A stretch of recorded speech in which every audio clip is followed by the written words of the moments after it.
Breaking the Chains, Rewiring Your Mind to Overcome Social Anxiety. Written and published by Ciro Irmici. Feel free to subscribe for more content. Now let's get into the book. Introduction. Understanding Social Anxiety, a Modern Epidemic. Social anxiety is often called the fear of being judged. But let's be real, it's more like a non-stop, nerve-wracking imaginary talent show where you're the only contestant, and everyone else is Simon Cowell.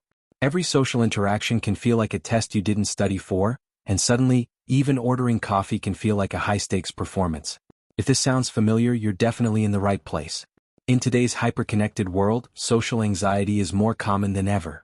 It's not just about feeling shy or introverted, it's about experiencing an intense fear of social situations that can make even the most basic human interactions feel like navigating a minefield.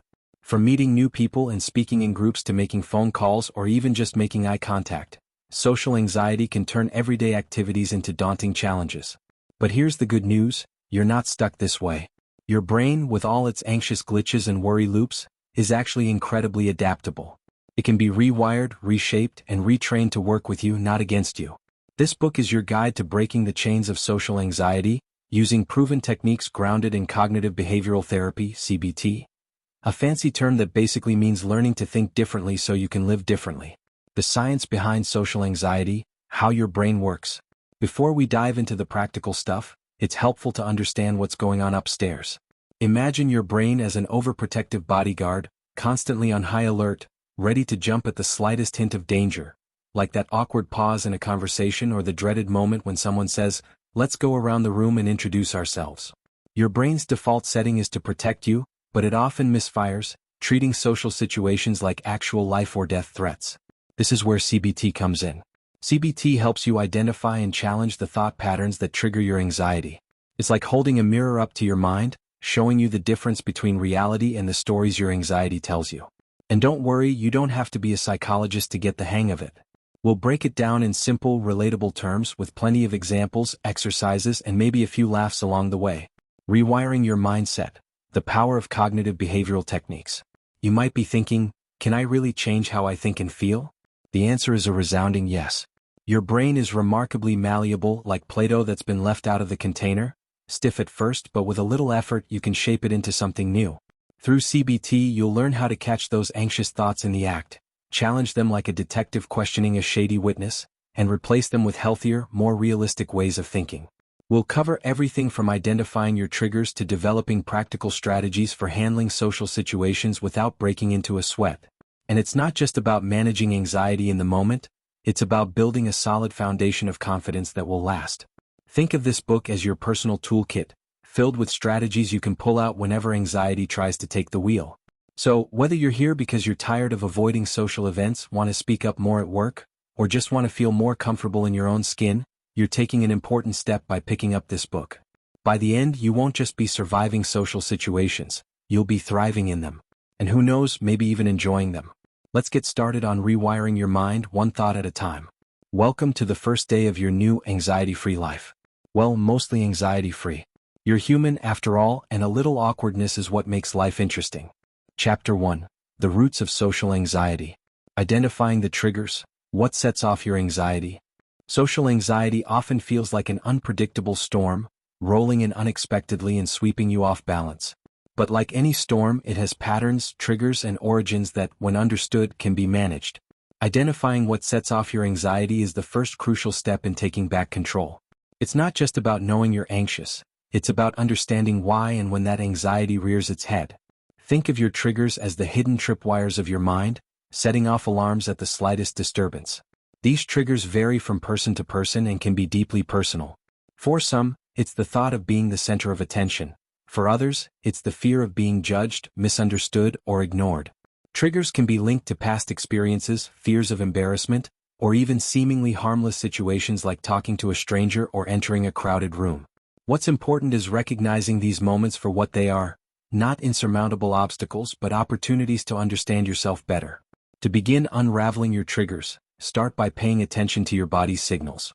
Anxiety often manifests physically before it registers mentally. The sudden tightening of your chest, the quickening of your heartbeat, the sinking feeling in your stomach. These sensations are clues that something about the situation is setting off your internal alarm. Try to pinpoint what's happening around you in those moments. Is it a specific person? A type of social interaction? A certain environment? Naming these triggers doesn't just make them less mysterious, it makes them manageable. Once you've identified a trigger, the next step is to question it. Ask yourself, what about this situation makes me anxious? Often you'll find that the fear isn't rooted in reality but in a narrative you've been telling yourself. Perhaps it's the belief that people are always judging you, that every word you say is under scrutiny, or that one awkward moment will forever define you. These beliefs, though deeply ingrained, are not facts, they are thoughts. And thoughts, unlike reality, can be changed. The inner critic, how negative self-talk feeds anxiety. If social anxiety had a best friend, it would be the inner critic, that relentless voice in your head that never seems to have anything nice to say. The inner critic isn't just an occasional nuisance, it's a constant companion that undermines your confidence and amplifies your fears. It tells you that you're not good enough, that everyone is watching and waiting for you to mess up, and that it's safer to stay silent than risk saying something wrong. It's like having a bully in your brain, one that knows exactly how to push your buttons. But here's the twist. The inner critic isn't an external force, it's a part of you. It's a voice that has been shaped by past experiences, fears, and insecurities. Maybe it echoes the words of a critical parent, a harsh teacher, or a judgmental peer. Or perhaps it's simply a defense mechanism, a way to protect yourself from potential embarrassment by preemptively tearing yourself down. The inner critic thrives on negativity, feeding on every mistake, every awkward moment, and every perceived failure, magnifying them until they seem insurmountable. The problem is, when you constantly listen to this voice, you start to believe it. You begin to see yourself through the lens of your critic's harsh judgment, forgetting that this perspective is not the truth, it's just a skewed reflection. Breaking free from the inner critic's grip isn't about silencing it completely, it's about learning to challenge it. When the voice tells you, you're going to embarrass yourself, respond with, maybe, but I'll survive if I do. When it whispers, everyone is judging you, counter with, most people are too busy worrying about themselves to care. By actively engaging with your inner critic, you start to weaken its power. It's not about dismissing your fears outright, but rather about putting them in perspective. Instead of letting the critic run the show, you can take the reins, reminding yourself that it's just one voice among many, not the ultimate judge of your worth. The impact of past experiences, overcoming social trauma. Our brains are wired to remember negative experiences vividly, especially those that involve social pain. Evolutionarily, this makes sense. Remembering that awkward encounter or harsh criticism helps us avoid similar situations in the future. But in the context of social anxiety, these memories can become like heavy chains, anchoring us in the past and making it difficult to move forward. The brain's natural tendency to cling to negative experiences means that even a single bad encounter can leave a lasting mark, creating a blueprint for future interactions. Consider the first time you were embarrassed in front of a group, or the moment you felt painfully rejected by someone whose opinion mattered. These experiences don't just fade away, they often get etched into your psyche, reinforcing the belief that social situations are dangerous or humiliating. Over time, your mind starts to anticipate the same outcome in every new scenario, even when the evidence suggests otherwise. It's like replaying the same bad movie over and over, convinced that the ending will never change. But here's the crucial insight. Past experiences, no matter how painful, do not have to dictate your future. You have the power to rewrite your narrative. This isn't about pretending that those moments didn't hurt. They did, and it's okay to acknowledge that. It's about refusing to let them define you. Every social encounter is a new opportunity, unconnected to the ones that came before. You are not doomed to repeat the same mistakes. You are capable of growth, change, and resilience. Part of overcoming the impact of past experiences is learning to view them with compassion rather than judgment. Instead of berating yourself for being awkward or failing in a social situation, try to see it as a moment of learning. What did it teach you about yourself? What can you do differently next time? Remember, you are not the sum of your worst moments. Each interaction, no matter how it goes, is just a tiny part of your larger story. As you work through the exercises in this book, you'll begin to see that your social anxiety isn't a fixed part of who you are.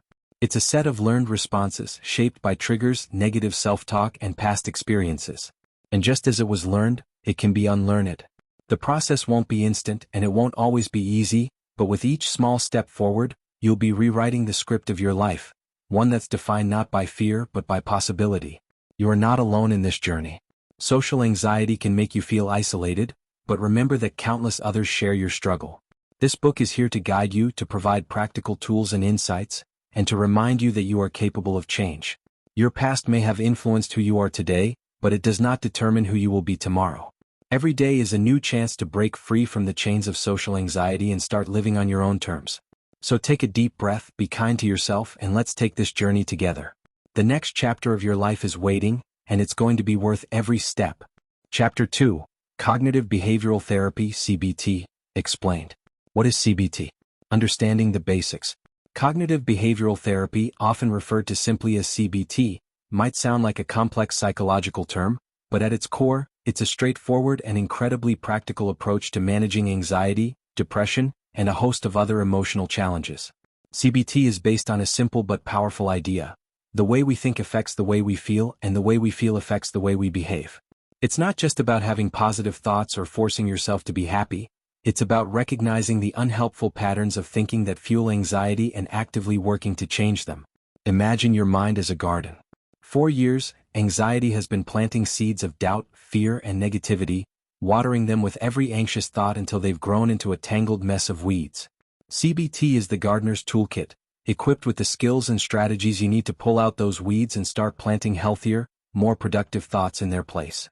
It's about taking back control of your mental landscape, one thought at a time. At the heart of CBT are two main components: cognitive restructuring and behavioral activation. Cognitive restructuring is the process of identifying and challenging distorted or irrational thoughts. These are the thoughts that pop up uninvited, often exaggerated and untrue, like, "Everyone thinks I'm awkward," or, "If I mess up, they'll never forget it." Behavioral activation, on the other hand, focuses on changing the actions that reinforce anxiety.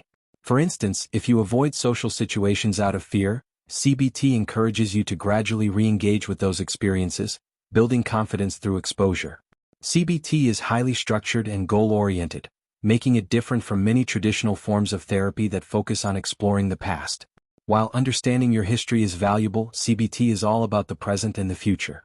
It asks, what's happening right now and how can we change it? Instead of delving into why you became anxious years ago, it focuses on what you can do today to reduce that anxiety. This pragmatic approach makes CBT both empowering and effective. It's about giving you the tools to become your own therapist, equipped to handle whatever anxiety throws your way. How CBT helps rewire your thought patterns. The beauty of CBT lies in its accessibility and practicality. You don't need a psychology degree to understand it or expensive therapy sessions to benefit from it, though working with a trained therapist can certainly enhance the process. What CBT offers is a set of skills that, once learned, you can carry with you for life. It's like learning to ride a bike. The first few attempts might feel wobbly, but once you've got it, it's something you never really forget. And just like with biking, the more you practice, the smoother the ride becomes. One of the key techniques in CBT is called thought challenging. This is exactly what it sounds like. Challenging the thoughts that trigger your anxiety instead of accepting them as facts. Let's say you walk into a room and immediately think, "Everyone here thinks I look ridiculous." That thought hits you like a wave, triggering all the usual symptoms: sweaty palms, a racing heart, the urge to turn around and leave. But rather than allowing that thought to spiral into a full-blown anxiety attack, CBT teaches you to stop, take a breath, and examine the thought critically. Ask yourself, what's the evidence that supports this thought? What's the evidence against it? More often than not, you'll find that the evidence against is much stronger. Perhaps no one has even glanced in your direction, or they're preoccupied with their own conversations. You might also ask, is there another way to look at this situation? Am I mind reading or jumping to conclusions? By dissecting the thought, you're effectively cutting it down to size, stripping away the exaggeration and revealing it for what it really is: a fear-based assumption, not a fact. Another powerful CBT tool is cognitive reframing, which involves shifting your perspective. Instead of seeing social interactions as opportunities to fail, CBT encourages you to view them as opportunities to learn and connect. For example, rather than thinking, "I made a fool of myself during that presentation," reframe it as, "I was nervous but I showed up and did my best. Next time I'll know how to prepare better." This isn't about sugarcoating reality or pretending everything is fine when it's not. It's about choosing a perspective that serves you better, one that motivates rather than paralyzes you. CBT also focuses on behavioral experiments, which are essentially mini social tests, designed to help you gather real-world evidence about your fears. If you're terrified of making a mistake in conversation, CBT might encourage you to intentionally slip up in a low-stakes situation, like telling a harmless joke that doesn't land or mispronouncing a word. The goal isn't to embarrass you, but to help you see that the consequences of these small failures are far less catastrophic than your anxiety predicts. Often you'll find that people are far more forgiving, and that your worst-case scenarios rarely, if ever, come true. Success stories, real-life transformations through CBT. CBT's effectiveness isn't just theory, it's backed by decades of research and countless personal success stories. Imagine a woman who spent years avoiding social gatherings because she feared being judged for her appearance. With CBT, she learned to challenge her self-critical thoughts and gradually reintroduced herself to social settings, starting with small, manageable steps like meeting a friend for coffee. Over time, she not only became comfortable attending larger events but even began to enjoy them. Her transformation wasn't magic, it was the result of consistent practice and the willingness to confront her fears, one thought at a time. Then there's the story of a young man who dreaded speaking in public, convinced that every word he uttered was scrutinized and ridiculed.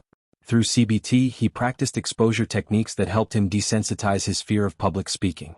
He started small, sharing his thoughts in group settings and gradually working up to giving presentations at work. Each success, no matter how minor, chipped away at his anxiety, and he began to see public speaking not as a threat but as a skill he could master. These transformations are not about erasing anxiety entirely, an unrealistic goal for anyone, but about reducing its power and learning to live fully in spite of it. CBT doesn't promise to make you fearless, but it does give you the tools to act in the face of fear. It's about turning down the volume on your anxiety, giving you the mental clarity and courage to engage with the world on your terms. The journey ahead. Embracing CBT as a lifelong skill. CBT is more than just a therapeutic approach. It's a mindset, a way of interacting with your own thoughts that can fundamentally change how you experience life. It's about building resilience, not just in social situations but in any context where anxiety tries to take hold. The skills you'll learn in this book aren't confined to your current struggles.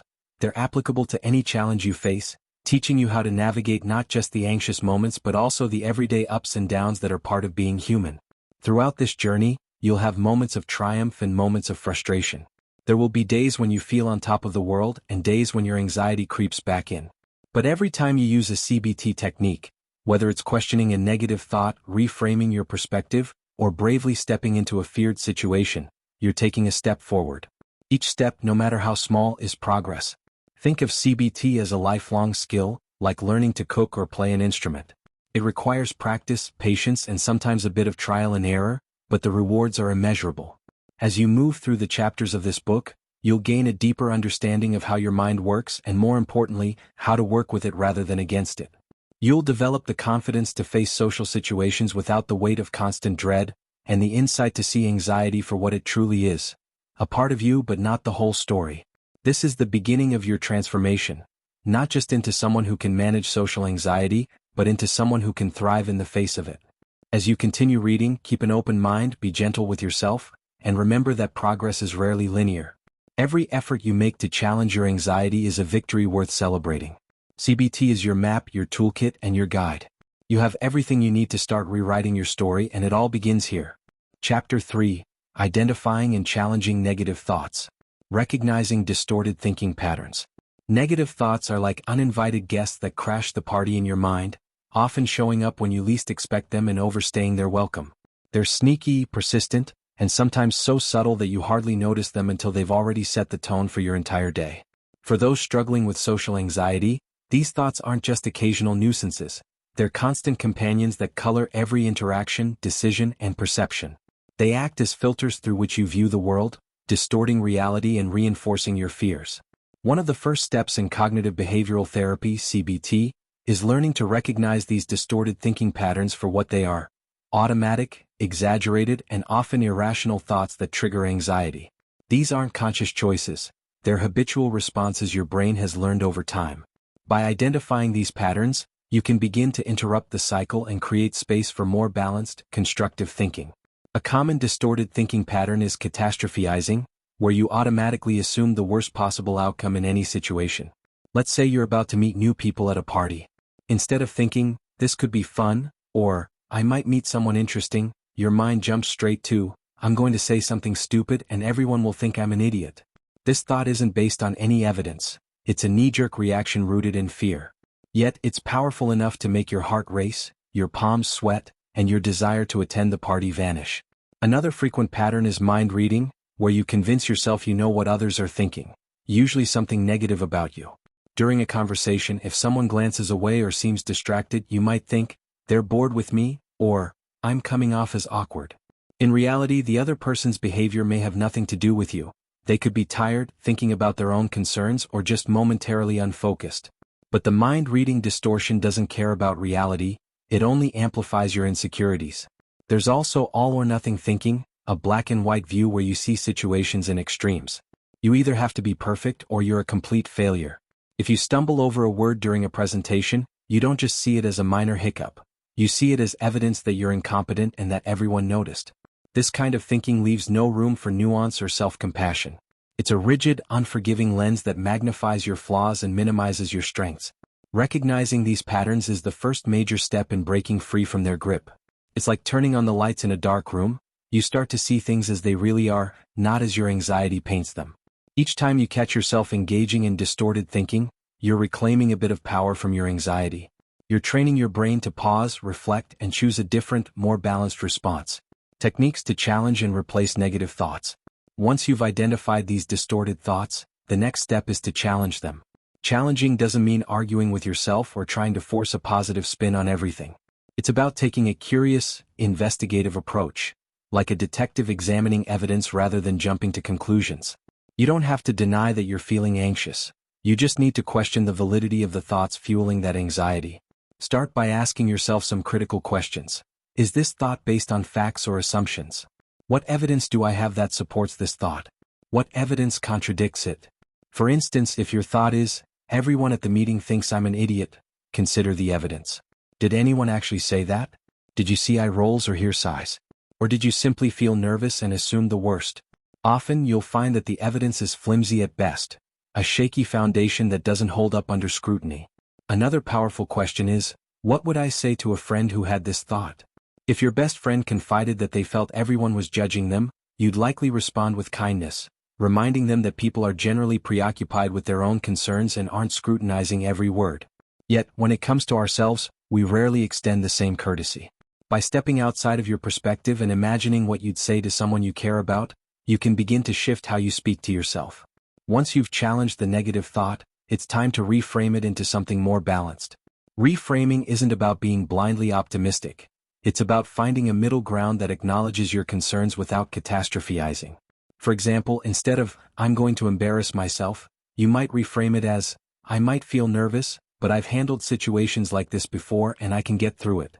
This new thought doesn't deny the anxiety, it simply puts it in perspective and reminds you of your resilience. Another useful technique is evidence gathering.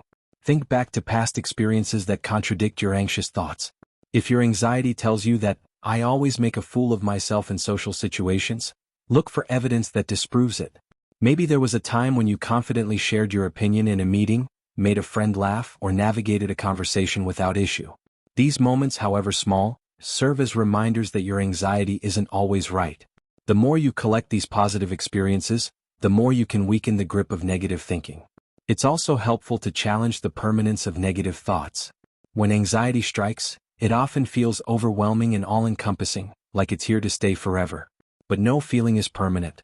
Ask yourself, will this matter in a week, a month, a year? Most of the time the answer is no. Realizing that your current discomfort is temporary can provide much-needed perspective and help you ride the wave of anxiety rather than be swept away by it. Reframing your inner dialogue, turning criticism into compassion. The way you talk to yourself matters. If your inner dialogue is harsh, critical, and unforgiving, it's no wonder that anxiety thrives. But just as negative self-talk can fuel anxiety, positive and compassionate self-talk can soothe it. This isn't about coddling yourself or avoiding responsibility, it's about treating yourself with the same kindness you'd offer to a loved one. Imagine if you could turn your inner critic into a supportive coach, someone who acknowledges your efforts, sees your strengths, and encourages you to keep going even when things don't go perfectly. Instead of berating yourself for every perceived misstep, you'd learn to say, "That was tough but I did my best," or, "I'm learning and that's enough." This shift from criticism to compassion doesn't just feel good. It changes the entire emotional landscape of your mind. Start by noticing how often your inner critic pipes up during the day. Does it have a pattern? Does it show up when you're around new people, trying something unfamiliar, or reflecting on past mistakes? Awareness is key because once you're aware, you can begin to respond differently. Instead of letting the critic dominate the conversation, you can consciously choose to introduce a more compassionate voice. Try this simple exercise. When you catch yourself in a negative thought, pause and ask, what would I say if I were being kind to myself right now? This might feel awkward or unnatural at first, especially if you're used to being your own worst critic, but with practice, it becomes easier. You'll start to notice a shift in how you react to anxiety, less with panic and more with patience. Another helpful technique is to create a list of self-affirming statements that you can turn to in moments of doubt. These might include phrases like, I am capable, it's okay to make mistakes, or, I am worthy of connection. Keep these affirmations somewhere visible, on your phone, your bathroom mirror, or a sticky note on your desk. Repeating them regularly, especially during anxious moments, helps rewire your brain's default response from fear and self-doubt to encouragement and resilience. Remember, challenging negative thoughts and reframing your inner dialogue isn't about achieving a perfect state of mind. You'll still have anxious days and critical moments, and that's okay. The goal is to build a toolbox of strategies that you can use whenever anxiety tries to take control. Every time you recognize a distorted thought, challenge it and reframe it, you're actively rewiring your brain, teaching it to respond with calmness and clarity rather than fear and criticism. Over time, this practice becomes second nature. You'll start to notice a shift, not just in how you think but in how you feel and behave. Social situations that once seemed terrifying may still feel uncomfortable, but they'll no longer feel impossible. And when anxiety does show up, you'll have the skills to face it head-on, knowing that you have the power to change your thoughts, challenge your fears, and rewrite your story.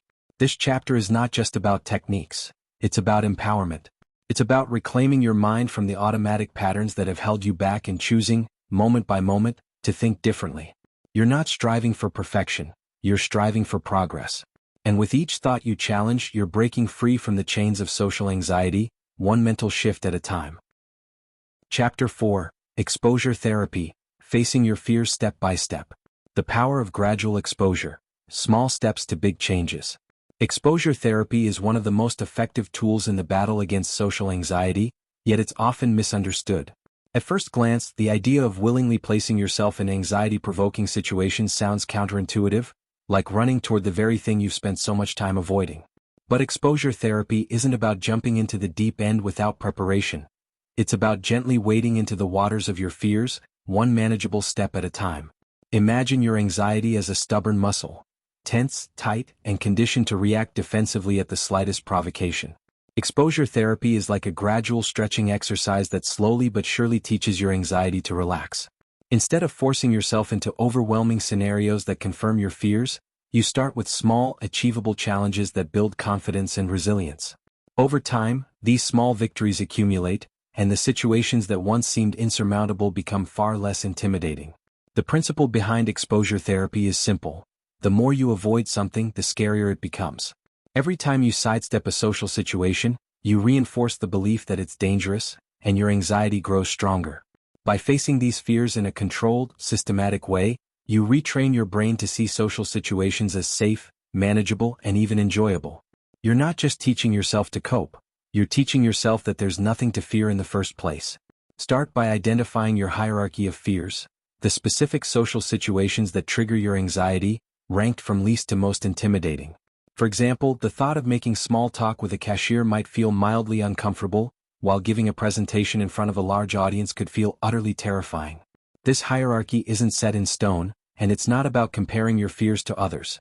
It's about creating a personalized roadmap that guides you from the edges of your comfort zone toward the heart of what scares you. The key is to start small. If you jump straight into the most daunting scenario, you're setting yourself up for failure and reinforcing the belief that your anxiety is insurmountable. Instead, begin with the lowest rung on your ladder, a situation that's mildly uncomfortable but still manageable. Maybe it's making eye contact with strangers, initiating a brief conversation, or speaking up in a small group setting. Whatever it is, the goal is to face it with intention and awareness, using the skills you've learned in CBT to manage your thoughts and emotions. Creating your exposure hierarchy. What to tackle first. Creating an exposure hierarchy is like crafting a personalized action plan. It's a way to take the vague, overwhelming concept of facing your fears and break it down into concrete, manageable steps. This isn't about throwing yourself into anxiety-inducing situations recklessly. It's about approaching your fears with strategy and purpose. Think of it as training for a marathon. You wouldn't start by running 26 miles on your first day. You'd start with a short jog, gradually increasing your distance and endurance over time. Begin by listing all the social situations that trigger your anxiety, from the mildly uncomfortable to the intensely fear-inducing. Be specific. Instead of writing socializing, break it down into distinct scenarios like introducing myself to someone new, speaking up in a meeting, or attending a large party. The more detailed you are, the easier it will be to tackle each step systematically. Next, rate each situation on a scale of 0 to 10, with 0 being no anxiety and 10 being extreme, overwhelming anxiety. Don't overthink these ratings. They're not about precision. They're about getting a general sense of which situations feel most daunting. Once you've rated each scenario, organize them in order from least to most anxiety-provoking. This sequence will become your ladder, guiding you as you climb from small, manageable challenges to bigger, bolder steps. For example, your hierarchy might look something like this. 1. Making eye contact with strangers. Rating, 2. 2. Asking a store employee for help. Rating, 3. 3. Introducing yourself to a new person. Rating, 4. 4. Joining a group conversation at a social event. Rating, 5. 5. Sharing an opinion in a small meeting. Rating, 6. 6. Attending a party where you don't know many people. Rating, 7. 7. Giving a short presentation to colleagues. Rating, 8. 8. Networking at a professional event. Rating, 9. 9. Public speaking in front of a large audience. Rating, 10. Remember, this hierarchy isn't a rigid checklist but a flexible guide. You can adjust the order as needed, skip steps that feel too overwhelming, or spend more time on specific challenges. The point is to approach each step at your own pace, building confidence and momentum as you go. Managing anxiety during exposure. Staying calm and focused. Exposure therapy isn't about forcing yourself into anxiety and hoping for the best. It's about learning to navigate those moments with calmness and control. Anxiety by nature is uncomfortable, and your instinct might be to flee or avoid. But the goal of exposure isn't to eliminate anxiety completely, it's to increase your tolerance for it. You're teaching your brain that you can handle discomfort, that anxiety doesn't have to dictate your actions, and that you're stronger than the fears that hold you back. Before you engage in an exposure exercise, take a moment to center yourself. Practice deep breathing, grounding techniques, or a quick mindfulness exercise to calm your nervous system. This doesn't have to be elaborate. Something as simple as taking 3 deep breaths, focusing on the sensation of your feet on the ground, or noticing 5 things you can see around you can help anchor you in the present moment. As you begin your exposure, pay attention to what your mind is saying. Anxiety loves to narrate these experiences, often in dramatic, catastrophic terms. It might tell you, everyone is judging you, or you're going to embarrass yourself. Instead of getting swept up in this narrative, try to observe these thoughts with a sense of detachment, as if you were watching them pass by on a screen. Acknowledge their presence without engaging, like noticing clouds drifting across the sky. If you start to feel overwhelmed, gently bring your focus back to the task at hand. You might notice your heart racing, your hands shaking, or your thoughts spiraling, but remind yourself that these sensations, while uncomfortable, are temporary. Anxiety peaks like a wave, it builds, crests, and eventually recedes. The more you ride out these waves during exposure, the more your brain learns that the situation is safe, and the less intense your anxiety becomes over time. Another powerful tool during exposure is self-talk. Encouraging, compassionate self-talk can make all the difference in how you experience anxiety. Instead of berating yourself for feeling nervous, try using statements like, "This is tough, but I'm doing it," or, "I've handled anxiety before and I can handle it now." Speak to yourself as you would a supportive friend, cheering yourself on rather than criticizing. This shift from self-criticism to self-support can transform your experience, making exposure feel less like a battle and more like an act of self-growth. After each exposure exercise, take a moment to reflect on what went well. This reflection isn't about perfection. It's about acknowledging your courage, effort, and progress no matter how small. Ask yourself, what did I learn? What surprised me? What can I do differently next time? By focusing on the positive aspects of each exposure, you reinforce the idea that facing your fears is not only possible but rewarding. You're not just surviving these moments, you're actively reshaping your relationship with anxiety. Building momentum, turning exposure into a habit. Consistency is key when it comes to exposure therapy. Just as you wouldn't go to the gym once and expect to be fit for life, you can't face a fear once and expect it to vanish completely. Exposure therapy is most effective when it becomes a regular part of your routine, something you intentionally engage with, even in small ways, on a consistent basis. This doesn't mean pushing yourself every single day, but it does mean making a commitment to keep moving forward, step by step. Start by scheduling exposure exercises into your week, treating them with the same importance as any other commitment. If you're working through a particularly challenging step, break it down into smaller actions. For example, if your goal is to speak up in meetings, start by practicing with a friend or in a low-stakes environment. As you become more comfortable, gradually increase the difficulty, working your way up to the full challenge. Each success builds on the last, creating a sense of momentum that propels you forward. Celebrate your progress along the way. It's easy to get caught up in what's next and overlook how far you've come, but every step forward, no matter how small, is worth acknowledging. Keep a journal of your exposure experiences, noting what you learned, how you felt, and any positive changes you noticed. This record serves as a powerful reminder of your growth and resilience, especially on days when anxiety feels particularly stubborn. Exposure therapy isn't about erasing fear. It's about expanding your comfort zone. It's about reclaiming parts of your life that anxiety has taken from you and proving to yourself, again and again, that you are capable of facing what scares you. There will be moments when you stumble, moments when your anxiety gets the best of you, but each attempt is progress. Each exposure, no matter the outcome, is a victory over avoidance. As you continue this journey, remember that you are not alone. Countless others have walked this path before you, and many will walk it after you. Every time you step into a situation that makes you anxious, you are not just challenging your fears. You are setting a powerful example for others who struggle in silence. Your courage matters, not just for you but for everyone who faces the invisible battles of social anxiety. Exposure therapy is a practice, a process, and a commitment to yourself. It's not about perfection or conquering fear entirely, it's about learning to live fully in spite of it. With each exposure, you are rewriting the narrative of your life, turning anxiety from an obstacle into an opportunity for growth. This is the heart of exposure therapy, not just facing your fears but embracing them as a pathway to freedom, resilience, and a richer, more connected life. Chapter 5. Building Social Skills with Confidence. Mastering Small Talk. Simple tips for starting conversations. Small talk is often misunderstood and underrated, particularly by those who struggle with social anxiety. To some, it feels like pointless chatter, a superficial dance of words that lacks real connection or depth. But small talk serves a critical function in social interactions.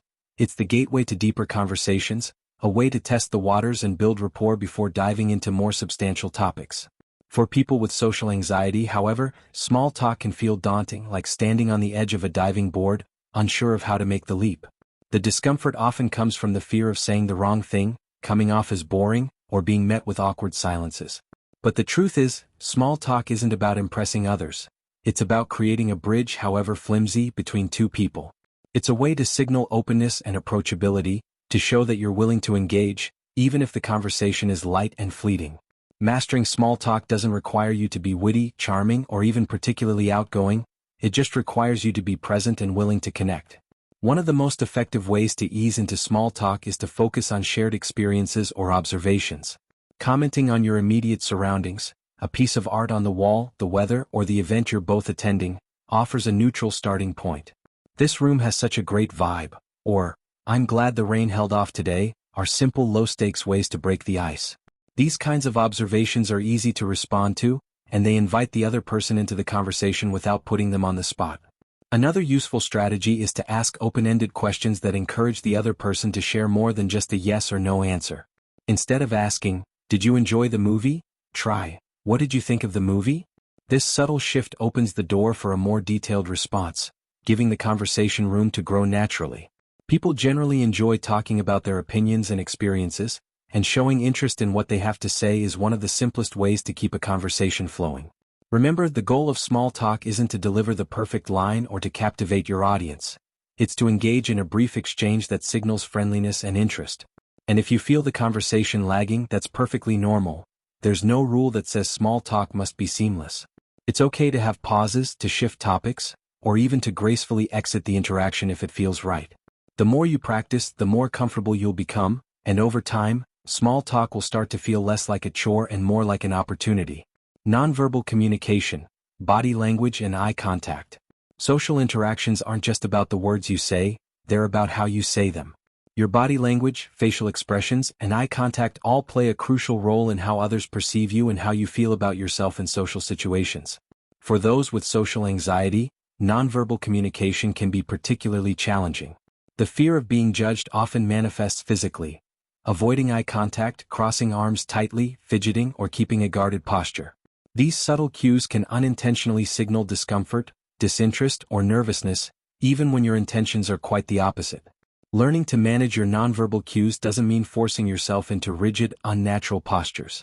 It's about becoming more aware of how your body communicates alongside your words and making small adjustments that can help you feel more confident and connected. One of the most powerful yet simple adjustments you can make is maintaining open body language. Instead of crossing your arms or turning away, keep your posture relaxed with your shoulders back and your hands visible. This conveys approachability and openness, making others feel more at ease in your presence. Eye contact, though often anxiety-inducing, is another critical aspect of nonverbal communication. It's a subtle yet powerful way to convey attentiveness, sincerity, and connection. However, it doesn't mean you have to lock eyes with someone unblinkingly. That's not only unrealistic but also uncomfortable for everyone involved. Instead, think of eye contact as a gentle rhythm. Look at the person while they're speaking, but allow yourself to glance away naturally from time to time. Aim for a balance, consistent enough to show interest but not so intense that it feels forced. Smiling, even in small doses, can also make a significant difference. A genuine smile, not necessarily a broad grin but a soft, warm expression, can disarm anxiety and create a positive feedback loop. When you smile, others are more likely to respond with warmth, which in turn boosts your confidence and helps you relax. If smiling feels difficult in the moment, try thinking of something pleasant or amusing. This can help soften your expression naturally. It's important to remember that body language and eye contact are not about perfection. They're about creating a sense of connection. You don't need to maintain a constant, socially acceptable stance. Rather, it's about aligning your nonverbal cues with your intentions. As you practice, these small adjustments will start to feel more natural, and over time, they'll contribute to a more relaxed and confident presence in social situations. Overcoming the fear of rejection and criticism. One of the most paralyzing aspects of social anxiety is the fear of rejection and criticism. It's not just the possibility of someone saying no or offering negative feedback. It's the emotional weight these moments carry, amplified by anxious thinking. For someone with social anxiety, rejection isn't just a temporary setback. It feels like a confirmation of their deepest fears, that they're not good enough, that they're awkward, or that they don't belong. This fear creates a self-fulfilling cycle, where the anticipation of rejection leads to avoidance, which in turn limits opportunities for positive social experiences. Breaking free from this cycle starts with redefining what rejection and criticism mean to you. Rather than seeing them as personal failures, try to view them as part of the human experience, something everyone, even the most confident people, encounter regularly. Rejection doesn't define your worth. It's simply an outcome, often influenced by factors beyond your control. Criticism, too, is rarely a reflection of your entire character. It's just someone's perspective, shaped by their own experiences and biases. One way to reframe rejection is to think of it as redirection. Each no or critical comment is not an endpoint, but a stepping stone guiding you toward new opportunities, new people, and new ways of engaging with the world. Instead of internalizing rejection, see it as a moment of learning. What can I take from this experience? What might I do differently next time? This mindset shift doesn't erase the sting of rejection, but it does reduce its power to derail your confidence. Practicing self-compassion during these moments is also crucial. It's easy to spiral into self-blame after a perceived rejection, replaying the event in your mind and scrutinizing every detail. But self-compassion means treating yourself with the same kindness and understanding you'd offer a friend. Instead of saying, "I messed up," try saying, "That was tough, but it's okay to make mistakes." Allow yourself to feel disappointed without letting it define your self-worth. It can also be helpful to seek out small, low-risk situations where you can practice handling rejection. Start with scenarios that feel less intimidating. Strike up a conversation knowing that it might fizzle, or share an idea at work even if it's not perfect. The goal isn't to set yourself up for failure, but to build resilience by experiencing that rejection, while uncomfortable, is not catastrophic. The more you expose yourself to these small doses of rejection, the less paralyzing the fear becomes. Developing assertiveness. expressing your needs and boundaries. Assertiveness is a key social skill that often gets lost in the shadow of anxiety. For many, assertiveness is mistakenly associated with confrontation or aggression, but in reality, it's about expressing your thoughts, feelings, and needs honestly and respectfully. It's the middle ground between passivity, where you suppress your needs to avoid conflict, and aggression, where you push your needs at the expense of others. Assertiveness is about valuing yourself and others equally, communicating in a way that respects both your rights and the rights of those around you. For someone with social anxiety, assertiveness can feel especially challenging. The fear of upsetting others or being perceived as demanding often leads to people-pleasing behaviors, agreeing to things you don't want to do, staying silent when you have something to say, or avoiding expressing your boundaries to keep the peace. While these actions may seem like the path of least resistance, they ultimately lead to resentment, burnout, and a diminished sense of self-worth. Building assertiveness starts with small, everyday actions. Begin by practicing saying no in low-stakes situations. If someone asks for your time or energy and you're unable or unwilling to provide it, respond with a polite but firm, "I'm sorry, but I can't commit to that right now." It may feel uncomfortable at first, but each time you assert a boundary, you reinforce the message that your needs matter. Assertiveness isn't about being rigid or unyielding. It's about finding the balance that honors both your needs and the needs of others.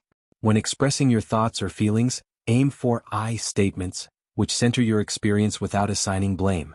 For example, instead of saying, "You never listen to me," try, "I feel unheard when we're talking and I'd appreciate more focus on our conversations."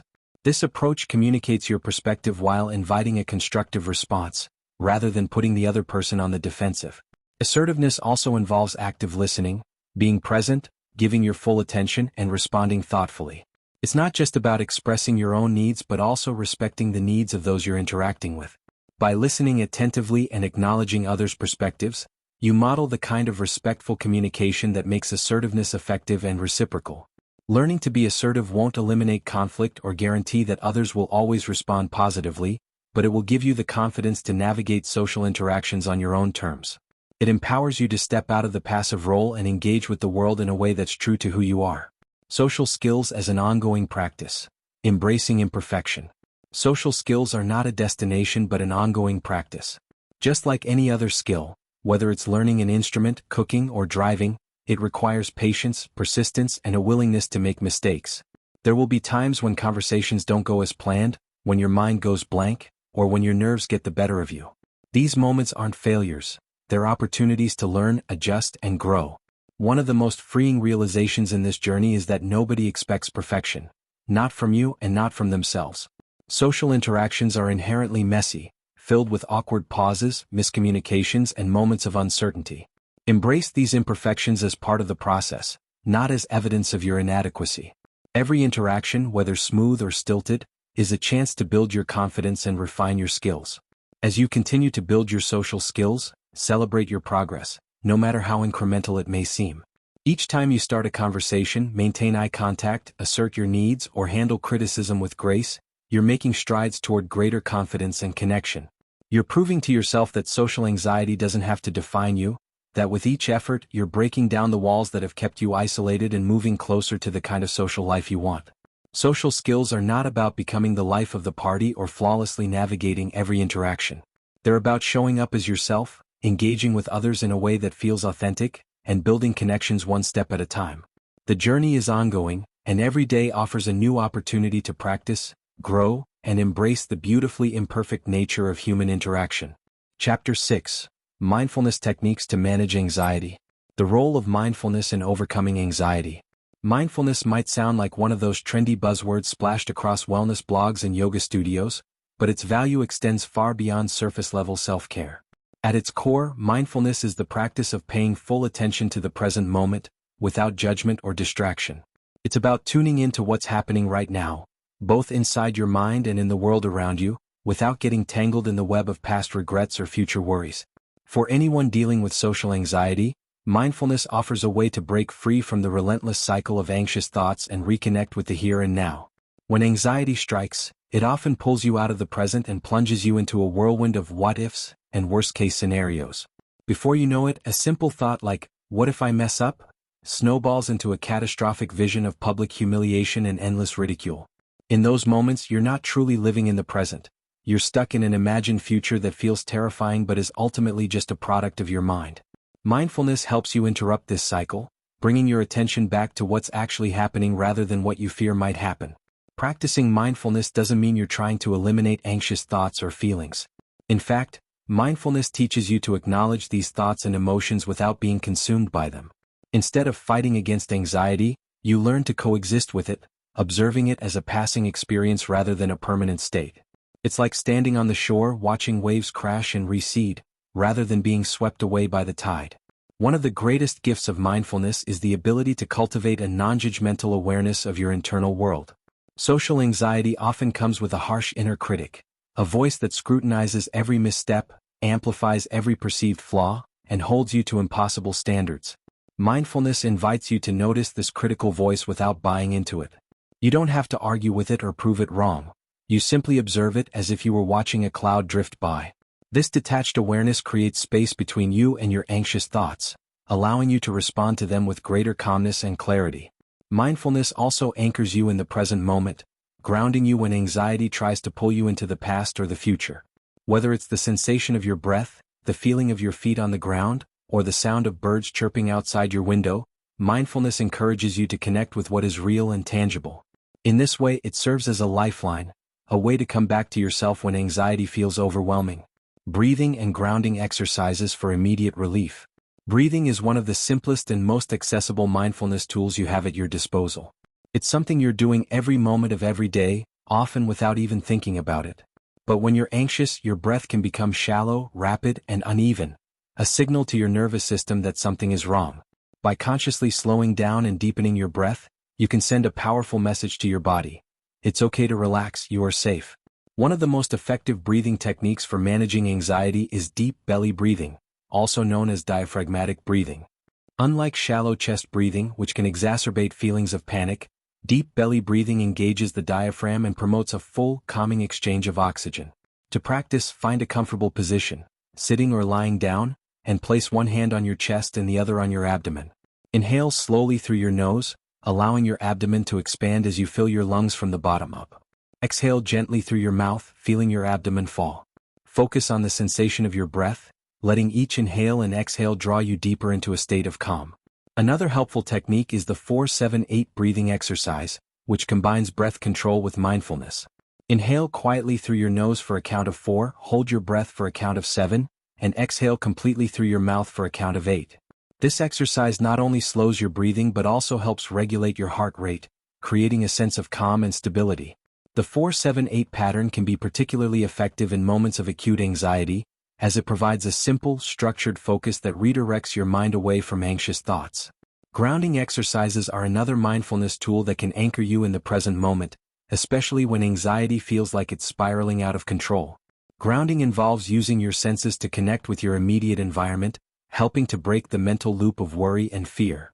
One popular grounding exercise is the 5-4-3-2-1 technique, which guides you to engage all 5 senses. Identify 5 things you can see, 4 things you can touch, 3 things you can hear, 2 things you can smell, and 1 thing you can taste.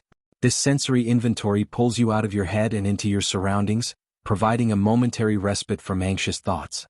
You can also create your own grounding rituals, like holding an object with a comforting texture, feeling the temperature of a cool breeze on your skin, or running your hands under warm water. The goal is to find sensations that bring you back to your body in the present moment, reminding you that no matter how intense your thoughts, you are still here, still in control. Incorporating mindfulness into daily life. Mindfulness doesn't have to be a formal practice reserved for quiet meditation sessions. In fact, some of the most powerful mindfulness moments happen in the midst of everyday life. By bringing mindful awareness to ordinary activities, you can transform mundane moments into opportunities for calm and connection, making mindfulness an integral part of your routine rather than an occasional escape. Start by identifying small pockets of time in your day where you can infuse a bit of mindfulness. This could be while brushing your teeth, drinking your morning coffee, walking to your car, or even waiting in line at the grocery store. Instead of letting your mind wander to worries about the past or future, focus on the sensations of the present. The taste of toothpaste, the warmth of the mug in your hands, the rhythm of your footsteps, or the ambient sounds around you. These brief moments of mindfulness can accumulate, creating a habit of staying present even when anxiety tries to pull you elsewhere. One powerful but often overlooked way to practice mindfulness is through mindful eating. Social anxiety can make mealtime stressful, particularly in public or group settings where you may worry about being judged. By slowing down and fully engaging with your food, you can turn eating into a calming, sensory-rich experience. Notice the colors, textures, and flavors of your meal. Chew slowly, savor each bite, and pay attention to how your body feels as you eat. Mindful eating isn't just about nourishment, it's a way to ground yourself in the present, easing anxiety through simple sensory engagement. Mindful movement is another effective way to integrate mindfulness into your daily life. This doesn't necessarily mean a structured exercise routine, though yoga and Tai Chi are wonderful for this purpose. It can be as simple as taking a few moments to stretch, walk, or move your body with awareness. Notice how your muscles feel as they engage and release, how your breath flows in sync with your movement, and how the ground supports you. By tuning into your body's sensations, you create a mindful connection that can soothe your mind and alleviate anxiety. It's also valuable to cultivate a practice of mindful listening, especially in social situations where anxiety might otherwise dominate your thoughts. Instead of focusing on what you're going to say next or worrying about how you're being perceived, try to fully absorb what the other person is saying. Notice their tone, their expressions, and their body language. By shifting your attention outward, you lessen the grip of self-consciousness and create a more genuine connection. Mindful listening not only improves your social interactions but also reinforces the idea that your presence, just as it is enough. Mindfulness as a response to anxious thoughts. Anxiety thrives on overthinking, replaying past conversations, rehearsing future scenarios, and scrutinizing every word and action. Mindfulness offers a different approach. Instead of getting caught in the whirlwind of thoughts, you learn to observe them with curiosity and detachment. It's not about stopping anxious thoughts, they will come as thoughts always do, but about shifting how you relate to them. When an anxious thought arises, imagine it as a leaf floating down a stream. You don't need to chase it, hold on to it, or push it away. Simply watch it pass by, acknowledging its presence without judgment or resistance. This visualization can help you create distance between yourself and your thoughts, reminding you that you are not your anxiety, you are the observer of it. Labeling your thoughts is another effective mindfulness technique. When you catch yourself spiraling into anxiety, try naming what you're experiencing: worrying, planning, criticizing, or catastrophizing. This simple act of labeling can interrupt the automatic thought process, bringing you back to the present moment. It's a gentle reminder that your thoughts are just mental events, not absolute truths or commands. You can also practice mindful self-compassion, a form of mindfulness that emphasizes kindness toward yourself when anxiety flares up. Instead of berating yourself for feeling anxious, try speaking to yourself with the same compassion you would offer a friend. Say, "This is a tough moment, but it's okay to feel this way," or, "I'm doing the best I can right now." Mindful self-compassion allows you to hold space for your anxiety without adding layers of self-criticism, fostering a sense of inner calm and resilience. Building a sustainable mindfulness practice. Sustainability is key when it comes to mindfulness. It's not about committing to hours of meditation each day or achieving a perfect state of Zen. It's about weaving small, mindful moments into the fabric of your life, creating a practice that feels supportive rather than burdensome. Start with just a few minutes a day and build from there, gradually expanding your practice as it feels right for you. Remember, mindfulness is not about doing it right or achieving a specific outcome. It's about showing up with awareness, curiosity, and kindness, no matter what you're experiencing. Some days mindfulness will feel easy and soothing. Other days it might feel like a struggle. Both are perfectly normal. The practice itself is the goal, and every time you bring your attention back to the present, you're strengthening your ability to cope with anxiety. Mindfulness is not a quick fix, but a lifelong companion on your journey toward greater peace, presence, and self-acceptance. It teaches you to be with yourself as you are in this moment, whether that moment is filled with joy, sorrow, calm, or fear. Through mindfulness, you learn that you are not just the sum of your anxious thoughts but a dynamic, resilient being capable of navigating life's ups and downs with grace and courage. As you continue to explore mindfulness, remember that each mindful breath, each grounding sensation, and each moment of awareness is a step toward reclaiming your mind from the grips of anxiety. You are cultivating a new way of being, one that embraces the present, honors your experiences, and finds peace in the simple act of being. With mindfulness, you are not just managing anxiety, you are transforming your relationship with it, one mindful moment at a time. Chapter 7. Emotional Regulation. Managing Panic and Distress. Techniques to regulate emotions in high-stress situations. Social anxiety often brings with it a flood of intense emotions, fear, embarrassment, panic, that can feel overwhelming and out of control. In high-stress situations, your body and mind react as if you're facing a real, physical threat, even though the danger is purely emotional or psychological. Your heart races, your breathing becomes shallow, your muscles tense up, and your thoughts spiral into catastrophic territory. This is your body's fight-or-flight response kicking in, an ancient survival mechanism designed to protect you from harm. But in the context of social anxiety, this response often misfires, turning everyday interactions into perceived threats. Learning to regulate your emotions in these moments is crucial, not only for managing anxiety but for reclaiming your sense of control. Emotional regulation isn't about suppressing or ignoring your feelings. It's about recognizing them, understanding them, and finding ways to soothe and manage them without being overwhelmed. By developing emotional regulation skills, you can navigate anxiety with greater resilience, transforming panic into poise. One of the most effective techniques for regulating emotions is deep breathing. While it might sound overly simplistic, intentional breathing directly impacts your nervous system, slowing your heart rate and calming the physiological symptoms of anxiety. When you breathe deeply and slowly, you activate the parasympathetic nervous system, often referred to as the rest and digest system, which counteracts the adrenaline rush of the fight-or-flight response. In moments of intense anxiety, pause and focus on your breath. Inhale slowly through your nose, counting to 4, and then exhale gently through your mouth for a count of 6. Repeat this cycle several times, allowing each breath to anchor you back to the present. Another powerful tool is progressive muscle relaxation, PMR, a technique that involves systematically tensing and then relaxing each muscle group in your body. This practice not only helps to release physical tension but also shifts your focus away from anxious thoughts and back into your body. Begin by finding a comfortable position and taking a few deep breaths. Start with your toes, tensing them tightly for a few seconds before releasing the tension and noticing the sensation of relaxation. Gradually work your way up through your legs, abdomen, chest, arms, and face, tensing and relaxing each muscle group. PMR not only calms the body but also provides a tangible way to feel in control of your physical state. Calming your nervous system. Practical exercises. Your nervous system plays a pivotal role in how you experience anxiety, often becoming overactive in response to perceived threats. Calming your nervous system is not just about mental techniques. It also involves physical actions that can shift your body out of panic mode. One such technique is the butterfly hug, a simple self-soothing method that combines gentle touch with rhythmic tapping to help regulate your emotions. Cross your arms over your chest, placing your hands on your shoulders or upper arms, and begin to tap alternately, right then left, at a slow, steady pace. This bilateral stimulation engages both hemispheres of your brain, helping to reduce emotional distress and bring a sense of calm. Another effective exercise is the 5-4-3-2-1 grounding technique, which engages your senses to bring you back into the present moment. When anxiety strikes, your mind often gets caught in a loop of fearful thoughts, disconnected from the reality of your surroundings. The 5-4-3-2-1 technique helps break this cycle by directing your attention to what you can see, touch, hear, smell, and taste.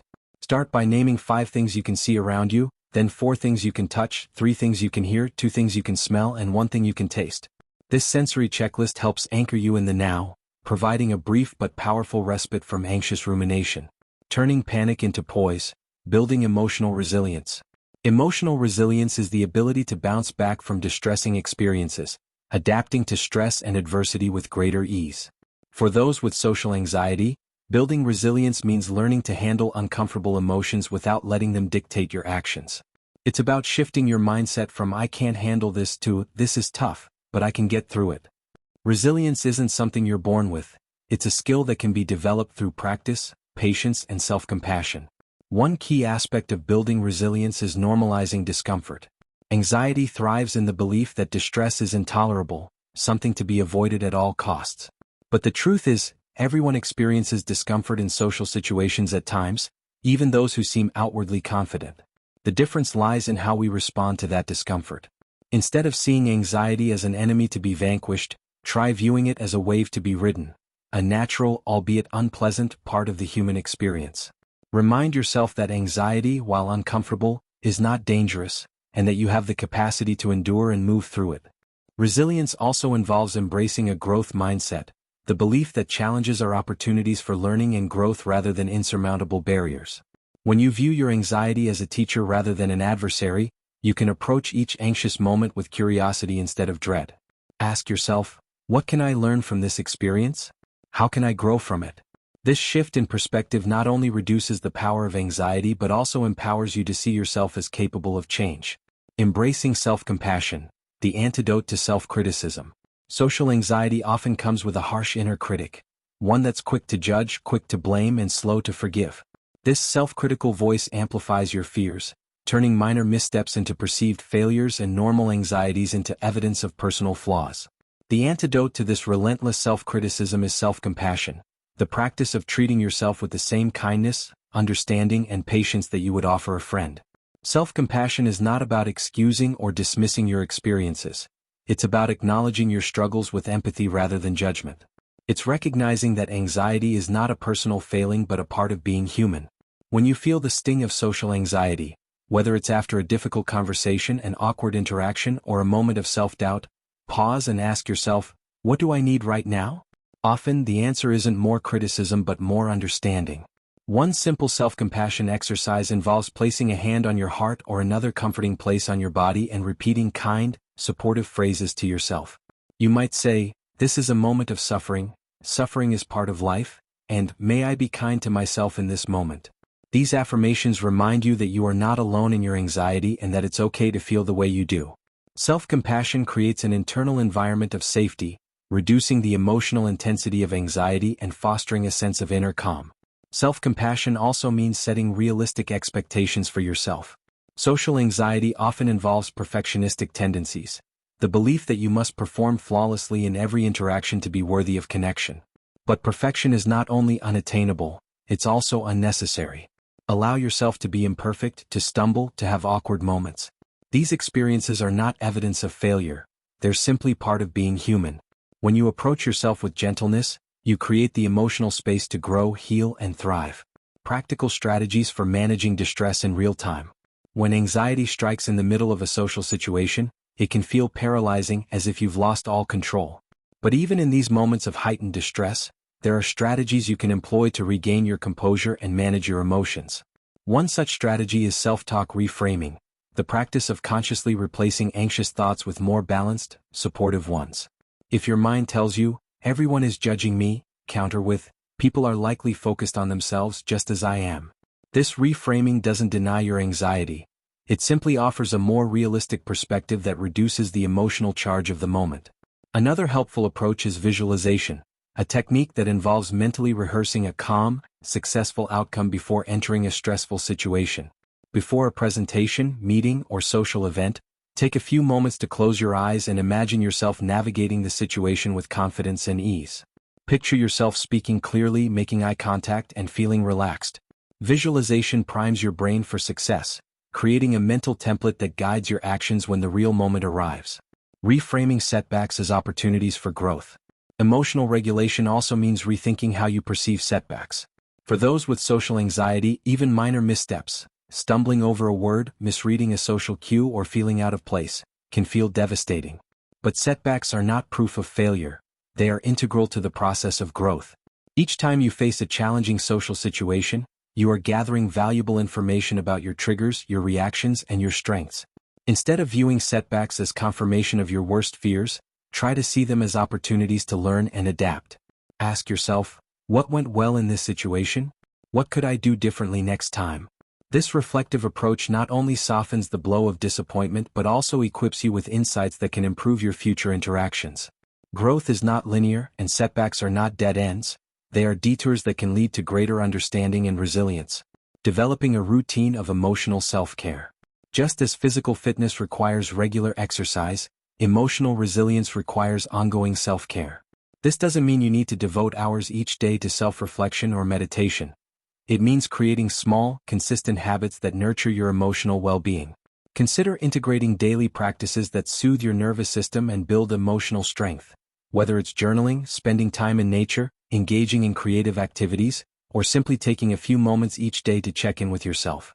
Creating a routine that includes time for rest, reflection, and self-compassion reinforces the message that your emotional health matters. It's about making space for your feelings, tending to your needs, and giving yourself permission to slow down, even in a world that often demands constant productivity. Emotional self-care is not a luxury, it's a necessity, especially for those navigating the complexities of social anxiety. Emotional regulation is a lifelong journey. Emotional regulation is not a destination you reach but a continuous practice, a journey of learning to navigate your inner world with greater awareness, compassion, and skill.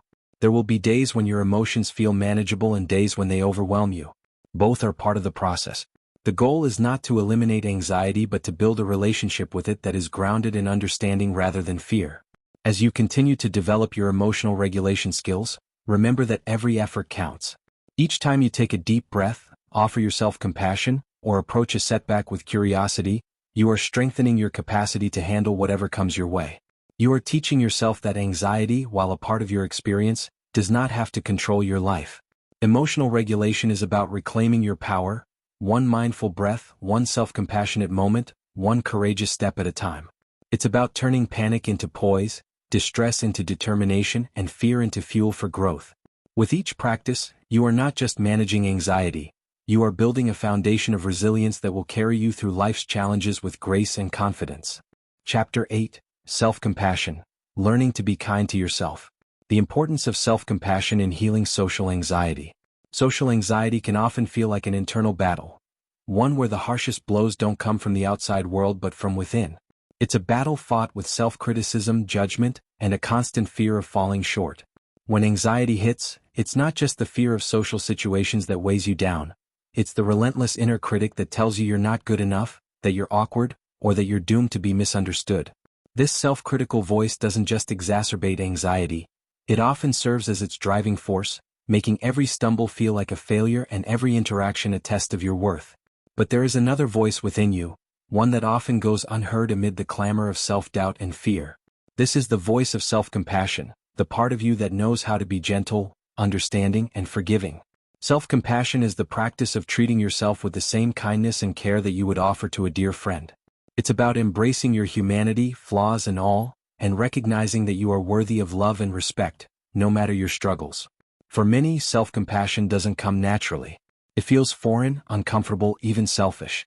We are often taught that kindness should be extended to others but rarely to ourselves, especially when we're at our most vulnerable. Yet, self-compassion is not a luxury, it's a necessity, especially for those dealing with social anxiety. It's the balm that soothes the wounds of self-criticism and the bridge that helps you cross from self-judgment to self-acceptance. Research has shown that self-compassion not only reduces anxiety but also fosters resilience, emotional stability, and a greater sense of well-being. When you learn to be kind to yourself, you create an internal environment that supports growth rather than stifles it. You begin to see your anxious moments not as personal failings but as opportunities to learn, adapt, and connect more deeply with yourself. Techniques for practicing self-compassion. Practicing self-compassion is like building a muscle. It requires consistent effort, patience, and a willingness to step outside your comfort zone. It's not about pretending that everything is fine or brushing aside your struggles. It's about facing those struggles with empathy and understanding. Here are some practical ways to cultivate self-compassion in your daily life. 1. Recognize your inner critic. The first step in practicing self-compassion is becoming aware of your inner critic, the voice that constantly finds fault, magnifies your mistakes, and tells you that you're not enough. This voice often masquerades as a motivator, pushing you to do better, but in reality, it feeds your anxiety and undermines your confidence. Start by noticing when your inner critic shows up. Pay attention to the words it uses, the tone it takes, and the impact it has on your emotions.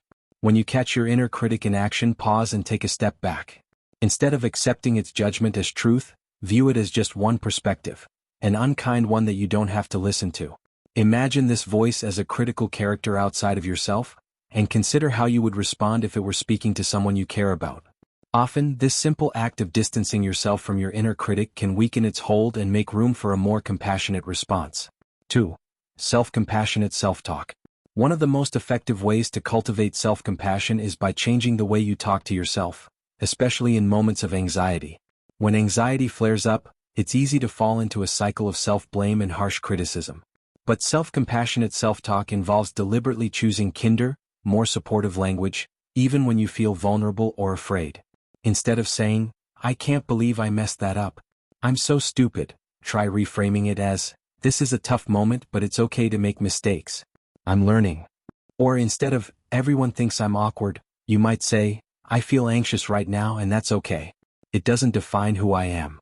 These small shifts in language may seem insignificant, but they create a profound change in how you relate to yourself, turning moments of self-criticism into opportunities for self-care.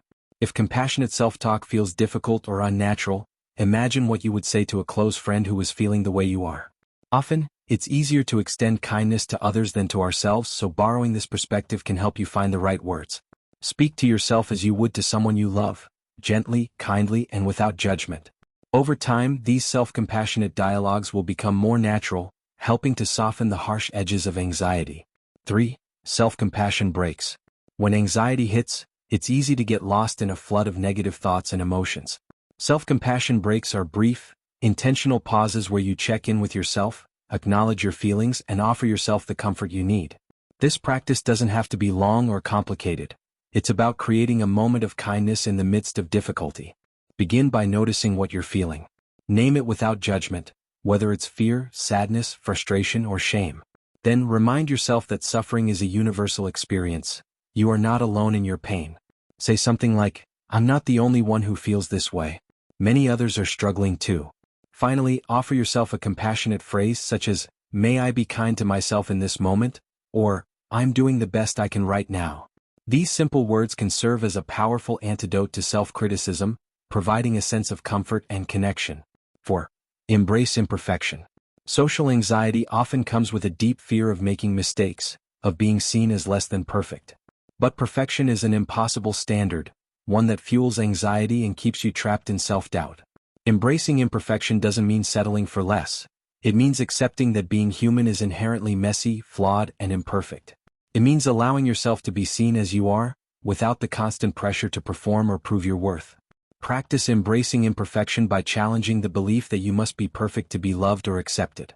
When you make a mistake, instead of hiding it or beating yourself up, try acknowledging it openly. Yes, I messed up, and that's okay. Celebrate your efforts, even when they fall short, and remind yourself that growth often comes from failure, not success. Embracing imperfection frees you from the constant fear of judgment and allows you to show up in the world authentically. 5. Nurture your inner child. Self-compassion can be especially powerful when directed toward your inner child, the part of you that carries the wounds of past hurts, fears, and insecurities. Social anxiety often has roots in early experiences of rejection, criticism, or feeling misunderstood. By nurturing your inner child, you create an opportunity to heal these old wounds and offer yourself the care and protection you may have needed back then. Take a moment to picture yourself as a child. Imagine this younger version of you filled with hopes, fears, and a longing for acceptance. When you feel anxious or self-critical, gently remind yourself that this inner child is still a part of you, deserving of love and kindness. You might say, I'm here for you, or you're safe with me.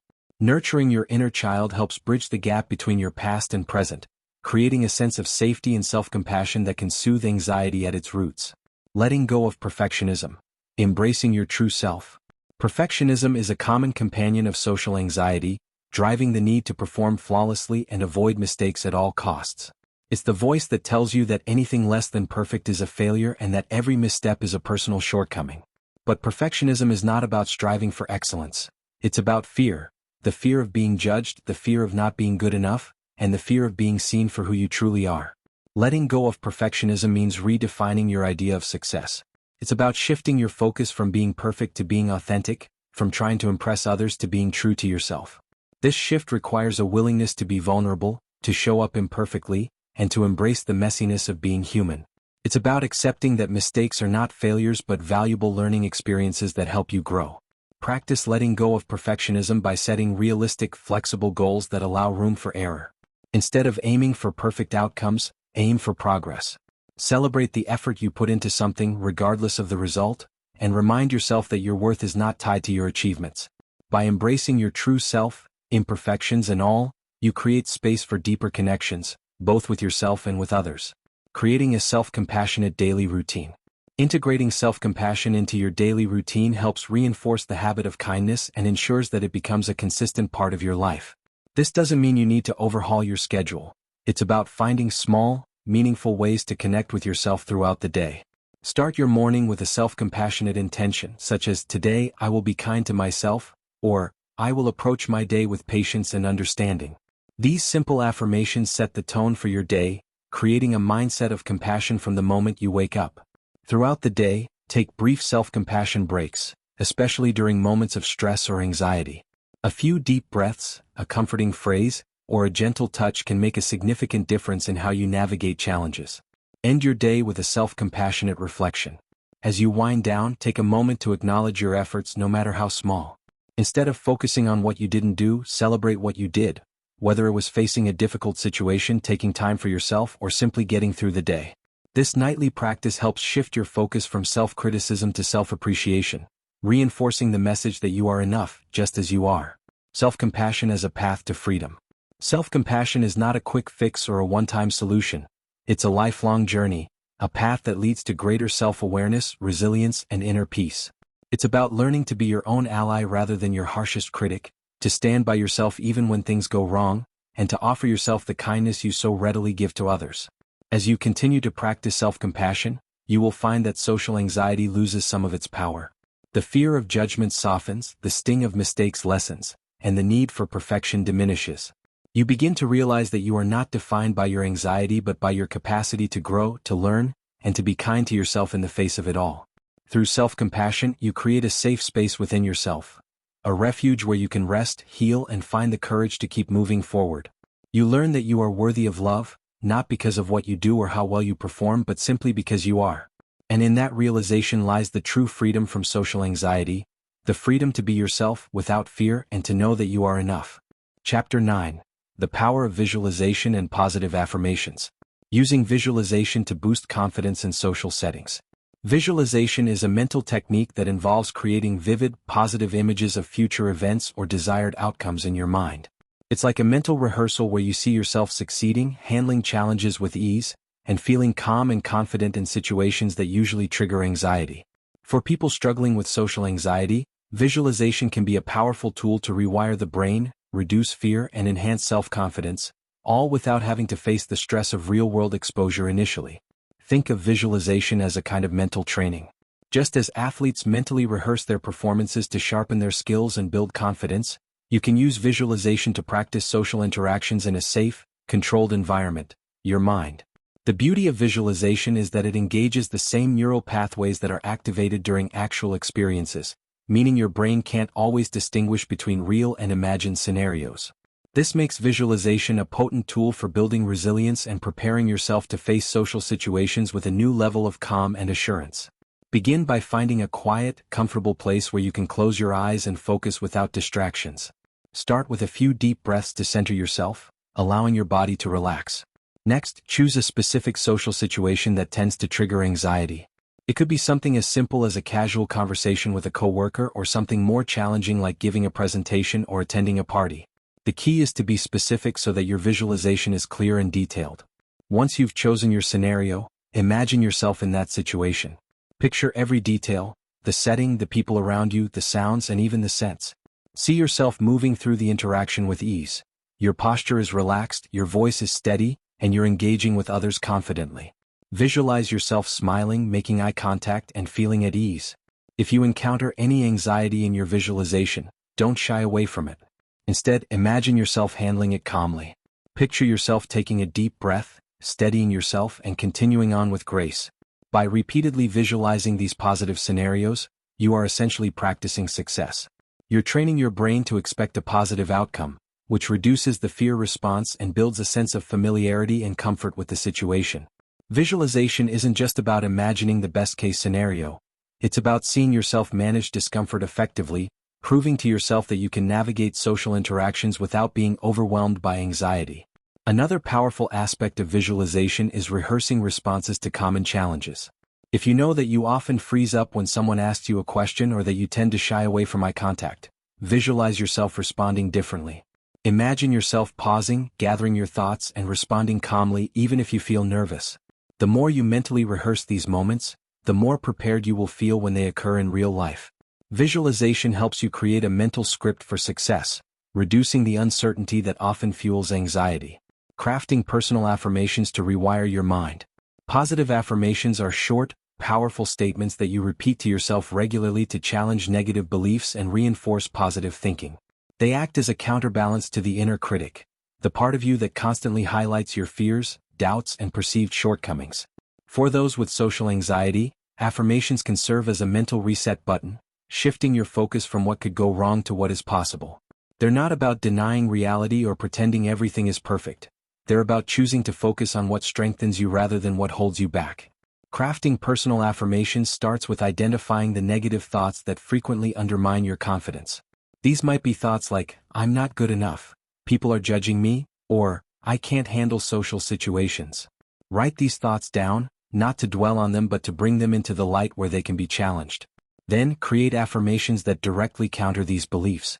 For example, if your thought is, "I always make mistakes when I talk," your affirmation could be, "I speak clearly and confidently, and it's okay to make mistakes." When crafting affirmations, focus on the present tense and positive language. Statements like, "I am confident," "I am worthy of connection," or "I handle social situations with calm and ease," send a powerful message to your brain. Even if these statements don't feel entirely true right now, repeating them consistently begins to rewire your thought patterns, gradually shifting your mindset from fear to empowerment. The effectiveness of affirmations lies in their repetition. To make them a part of your daily routine, consider incorporating them into moments of quiet reflection, such as when you wake up in the morning, during your commute, or before going to bed. You can also write them on sticky notes and place them where you'll see them often, on your mirror, your desk, or your phone background. The more frequently you repeat your affirmations, the more they will start to feel like your truth. Another powerful approach is to combine affirmations with visualization. As you repeat your affirmations, close your eyes and visualize yourself embodying those qualities. If your affirmation is, "I am calm and confident," imagine yourself in a social situation where you feel composed, at ease, and fully present. This combination of mental imagery and verbal reinforcement can amplify the impact of affirmations, helping to solidify these new beliefs in your mind. Integrating affirmations into your daily routine. Integrating affirmations into your daily routine doesn't have to be time-consuming or complicated. The key is to find moments where you can pause, reflect, and connect with your affirmations, even if it's just for a minute or two. Begin by selecting a few affirmations that resonate with you most, statements that address your specific fears and aspirations. Write them down, keep them on your phone, or memorize them so they're always accessible. Start your day with affirmations as part of your morning ritual. Before you dive into your to-do list or check your phone, take a few moments to repeat your affirmations aloud or in your mind. This simple practice sets a positive tone for the day, anchoring your mindset in self-assurance and possibility rather than anxiety. You can also incorporate affirmations into your social interactions. Before entering a situation that makes you anxious, take a quiet moment to recite your affirmations. For example, if you're about to attend a meeting, repeat, "I am capable and my voice matters." If you're meeting new people, remind yourself, "I am worthy of connection and I enjoy engaging with others." These affirmations serve as a mental pep talk, boosting your confidence and helping you approach the interaction with a positive attitude. Throughout the day, whenever you catch yourself falling into negative self-talk, use your affirmations as a way to interrupt the cycle. It's easy for anxious thoughts to take over, but by consciously redirecting your focus to your affirmations, you can break the pattern and create a new, more empowering narrative. Think of your affirmations as a lifeline, a way to pull yourself back from the edge of anxiety and reconnect with your inner strength. To deepen the impact, consider pairing your affirmations with physical gestures that reinforce their message. For instance, when you say, "I am strong and resilient," place your hand on your chest as a symbol of your inner power. Or when you affirm, "I am calm and grounded," try taking a deep, steady breath to embody that sense of calm. These simple actions help anchor the affirmations in your body, making them feel more real and tangible. Affirmations as a tool for long-term change. While affirmations may seem like small, simple statements, their consistent practice can lead to profound long-term change. They work by gradually shifting your self-perception, challenging the deeply ingrained beliefs that have fueled your social anxiety for so long. Over time, affirmations help you build a new, more supportive inner dialogue, one that encourages rather than criticizes, uplifts rather than undermines. As you continue to use affirmations, be patient with yourself. Change doesn't happen overnight, and there will be days when the old negative thoughts resurface. This doesn't mean you've failed or that affirmations aren't working. It simply means you're human. Each time you choose to return to your affirmations, you are reinforcing a new way of thinking, even if it feels subtle or gradual. Remember that affirmations are not about denying reality or forcing yourself to be positive all the time. They're about creating a mental environment that supports your growth, resilience, and self-compassion. By choosing affirmations that resonate with you deeply, you give yourself permission to dream, to believe, and to step into a version of yourself that feels empowered and capable. Visualization and affirmations. Reclaiming your power. Visualization and affirmations are more than just mental exercises. They are tools that allow you to reclaim your power from the grips of social anxiety.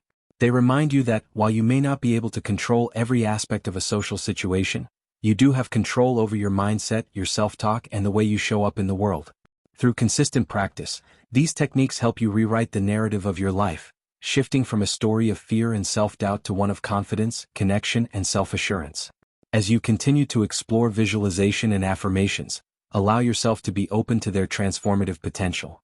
Visualize not just the person you want to become, but the person you already are, the resilient, courageous individual who has the capacity to navigate social anxiety with grace and strength. Use affirmations to speak to this part of yourself, to nurture it, and to let it shine. This journey is not about becoming someone else. It's about discovering the best version of yourself, the one that has always been there, waiting to be seen and celebrated. With each visualization, each affirmation, and each step forward, you are reclaiming your right to be fully and authentically you. Chapter 10. Maintaining progress and preventing relapse. Creating a long-term plan to stay anxiety-free. Overcoming social anxiety is a transformative journey, one that requires patience, perseverance, and a commitment to ongoing growth. As you've worked through the techniques and strategies in this book, you've likely experienced moments of progress, times when anxiety loosened its grip and you felt a newfound sense of freedom. But the journey doesn't end with a single breakthrough or a fleeting sense of relief. The key to lasting change lies in maintaining your progress and building a sustainable plan to keep anxiety at bay. It's important to understand that social anxiety isn't something that simply disappears overnight. Even after months or years of diligent effort, you may find that anxious thoughts and feelings occasionally resurface. This doesn't mean you've failed or that your progress was an illusion. It's a normal part of the healing process. Anxiety is a deeply ingrained pattern, and old habits can re-emerge, especially during times of stress or uncertainty. However, with the right tools and mindset, you can navigate these setbacks with resilience, turning what might feel like a step backward into an opportunity for further growth. Creating a long-term plan begins with a clear understanding of what has worked for you. Reflect on the strategies and practices that have helped you the most, whether it's cognitive behavioral techniques, mindfulness exercises, exposure therapy, or the use of affirmations and visualization. These tools are your personal toolkit, tailored to your unique experience of anxiety. By identifying your most effective techniques, you can develop a daily or weekly routine that incorporates these practices, reinforcing the progress you've made and keeping your skills sharp. One of the most important elements of a long-term plan is consistency. The techniques that have helped you reduce anxiety are not just temporary fixes. They are skills that require regular practice. Consider creating a routine that includes a few minutes of mindfulness each day, regular self-reflection through journaling, or setting aside time each week to challenge yourself with small exposure exercises. The goal is not to overwhelm yourself with an extensive regimen but to build a sustainable practice that fits seamlessly into your life. Incorporate self-compassion as a core component of your long-term plan. Remind yourself that it's okay to have bad days, to feel anxious, or to struggle. Self-compassion doesn't just soften the impact of anxiety, it also prevents the all-or-nothing thinking that can lead to feelings of defeat. When anxiety resurfaces, treat yourself with the same kindness and understanding you would offer a friend. Remember, your worth is not defined by your ability to be anxiety-free. It's defined by your resilience, your courage, and your willingness to keep moving forward. Dealing with setbacks. How to bounce back quickly. Setbacks are an inevitable part of any journey toward change. No matter how much progress you make, there will be moments when anxiety reappears, often when you least expect it. These setbacks can be discouraging, triggering a cascade of negative thoughts. I thought I was past this, or, why am I back here again? But experiencing a setback doesn't erase your progress. It's simply a reminder that growth is not linear. The key is to approach these moments with a mindset of resilience and self-compassion, recognizing that setbacks are opportunities to learn and strengthen your coping skills. When a setback occurs, the first step is to acknowledge your feelings without judgment. It's natural to feel frustrated, disappointed, or even scared when anxiety resurfaces, but these emotions are not a reflection of your worth or your ability to continue progressing. Take a moment to pause and name what you're feeling. I'm feeling anxious right now, and that's okay. This simple act of acknowledgement can diffuse some of the emotional intensity, allowing you to approach the situation with greater clarity. Next, take inventory of the tools and strategies that have helped you in the past. If your anxiety is triggered by a specific event, such as a stressful meeting, an unexpected social invitation, or a difficult conversation, consider which techniques might be most helpful in that moment. Would deep breathing help calm your nerves? Could a brief visualization of a successful outcome reduce your fear? Perhaps a self-compassion break would provide the comfort you need to navigate the setback with grace. By actively engaging with your toolkit, you empower yourself to respond rather than react. It's also important to reframe setbacks as part of the process, not as failures. Instead of viewing a resurgence of anxiety as a step backward, try to see it as an opportunity to practice your skills in a new context. Each time you face anxiety, you are refining your ability to cope, building resilience that will serve you in the future. Ask yourself, what can I learn from this experience? How can I use this moment to strengthen my progress? This shift in perspective helps transform setbacks into valuable learning experiences, reinforcing the idea that every challenge is an opportunity for growth. Remember to reach out for support when needed. You don't have to face setbacks alone. Whether it's talking to a trusted friend, seeking guidance from a therapist, or connecting with a support group, sharing your experiences can provide comfort, perspective, and encouragement. Support networks can offer validation and remind you that setbacks are a common part of the journey, one that many others are navigating alongside you. Staying motivated, celebrating small wins. Maintaining progress requires motivation, and one of the most effective ways to stay motivated is to celebrate your successes, no matter how small they may seem. Social anxiety often thrives on a narrative of not enough, not confident enough, not social enough, not perfect enough. But celebrating your wins, even the tiniest ones, helps rewrite that narrative, shifting your focus from what you lack to what you've accomplished. Start by setting small, achievable goals that align with your long-term plan. These goals don't have to be monumental. They can be as simple as making eye contact with a stranger, starting a conversation, or attending a social event, even if just for a few minutes. The purpose of these goals is not to eliminate anxiety entirely but to challenge it in manageable, incremental ways. Each time you achieve a goal, no matter how modest, take a moment to acknowledge your effort and celebrate your success. Create a progress journal where you record your achievements and reflect on how far you've come. Write down each time you face a fear, each time you use a coping technique, and each time you feel proud of yourself for trying. Include details about what went well, how you felt, and what you learned. This journal serves as a tangible reminder of your progress, providing motivation and encouragement, especially on days when anxiety feels particularly strong. Celebrating small wins can also involve rewarding yourself in meaningful ways. These rewards don't have to be elaborate.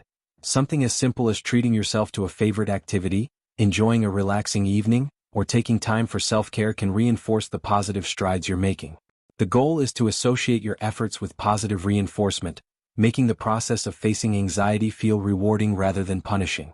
It's also helpful to share your successes with others. Social anxiety often fosters a sense of isolation, but sharing your journey with trusted friends, family, or a supportive community can amplify your achievements. When you share your wins, you not only receive validation and encouragement but also inspire others who may be on a similar path.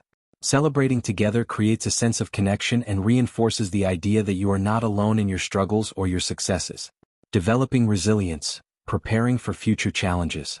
One of the most empowering aspects of maintaining progress is developing resilience, the ability to adapt, recover, and grow from challenges. Resilience doesn't mean you won't experience anxiety. It means you have the skills and mindset to navigate it without being overwhelmed. Building resilience involves preparing for future challenges, recognizing potential triggers, and strengthening your emotional and mental resources. Start by identifying the situations that are most likely to trigger anxiety for you. Is it public speaking, meeting new people, or dealing with criticism?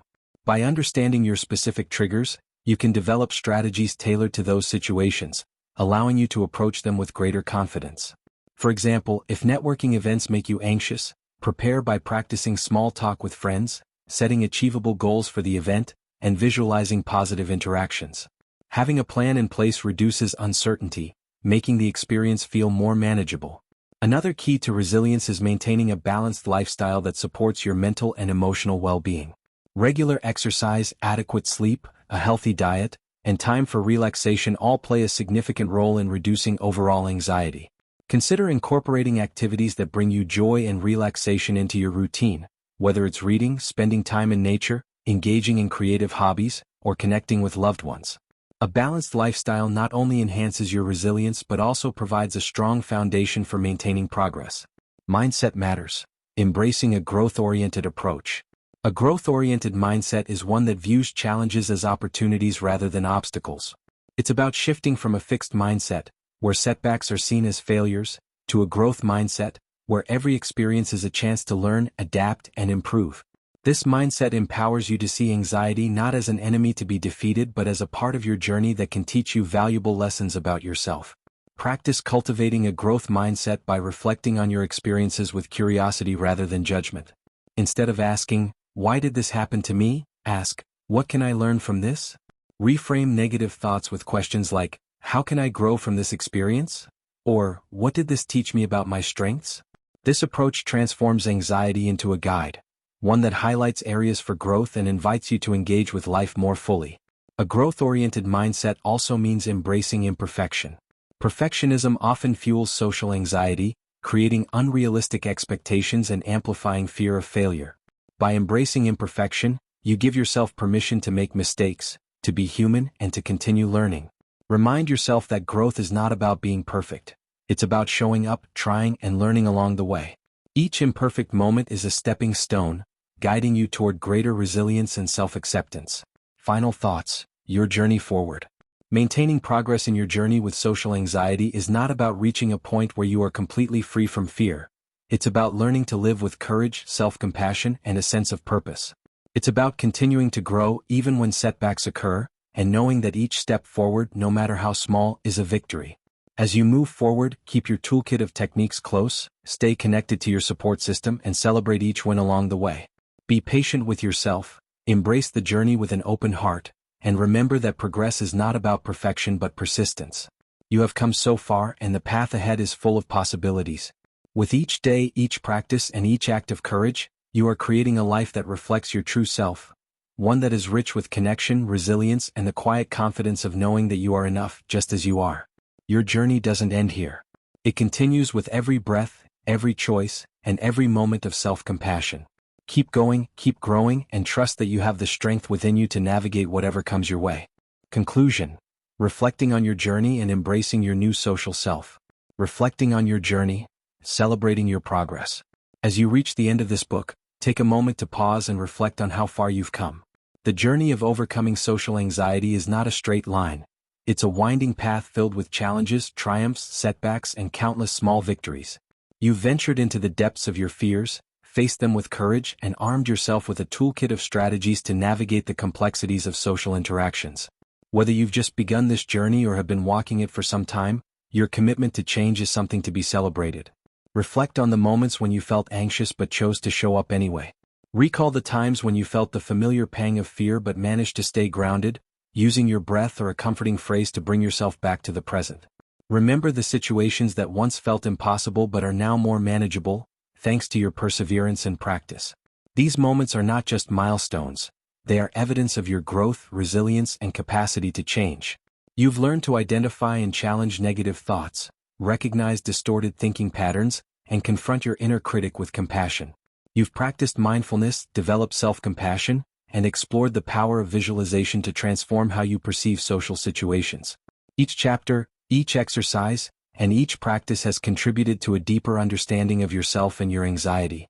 You've equipped yourself with the skills to navigate life's social landscape with greater confidence, and that is no small feat. But this journey is about more than just techniques and strategies, it's about reclaiming your sense of self. Social anxiety often robs you of your authenticity, replacing it with self-doubt and fear. As you've worked through the challenges of anxiety, you've begun to reconnect with the parts of yourself that were hidden beneath the surface. The parts that are bold, compassionate, and unapologetically you. This is the essence of your journey, not just to manage anxiety but to rediscover and embrace the person you truly are. Resources for continued growth and support. While this book has provided you with a foundation of knowledge and tools, it's important to remember that the journey doesn't stop here. Social anxiety is a dynamic experience, one that evolves as you grow, encounter new situations, and face different challenges. Continued growth and support are essential to maintaining your progress and furthering your transformation. Consider seeking ongoing support through therapy, especially if you haven't already. Cognitive behavioral therapy (CBT) remains one of the most effective treatments for social anxiety, and working with a professional can deepen your understanding of your triggers, guide you through more complex exposure exercises, and offer personalized strategies tailored to your needs. Therapy provides a safe space to explore your anxieties in greater depth, helping you to build on the work you've already done. Support groups can also be an invaluable resource. Connecting with others who understand your experience offers a sense of community and shared understanding that can be incredibly validating. Whether in person or online, support groups provide an opportunity to share your journey, hear others' stories, and offer and receive encouragement. These connections remind you that you are not alone, that many people, just like you, are navigating the challenges of social anxiety with courage and determination. Books, podcasts, and online courses can also serve as ongoing sources of inspiration and education. The field of anxiety management is continually evolving, with new insights, techniques, and perspectives emerging all the time. Staying informed and engaged with the latest research can keep your skills sharp and introduce you to new approaches that may resonate with you. Explore resources that align with your interests, whether it's mindfulness, self-compassion, or behavioral strategies, and allow yourself to be a lifelong learner on this journey. Final thoughts: embracing your new social self. As you move forward, remember that overcoming social anxiety is not about becoming fearless. It's about becoming more resilient, more self-compassionate, and more connected to yourself and others. It's about recognizing that anxiety, while a part of your experience, does not define you. You are more than your anxious moments, more than your fears, and more than the self-doubt that once held you back. You are a dynamic, capable, and courageous individual with the power to create the life you want. Embracing your new social self means giving yourself permission to be seen, to be heard, and to take up space in the world. It means allowing yourself to make mistakes, to have awkward moments, and to be imperfect, and knowing that none of these things diminish your worth. You've spent too long hiding behind the walls of anxiety. Now is the time to step out, to shine, and to let the world see you as you truly are. As you continue to build confidence in social situations, remind yourself that you don't need to have it all figured out. Life is messy, unpredictable, and often imperfect, and that's what makes it beautiful. Each interaction is an opportunity to connect, learn, and grow. Some days will feel easier than others, and there will still be moments when anxiety rears its head. But with each challenge, you are better equipped, more resilient, and more prepared to handle whatever comes your way.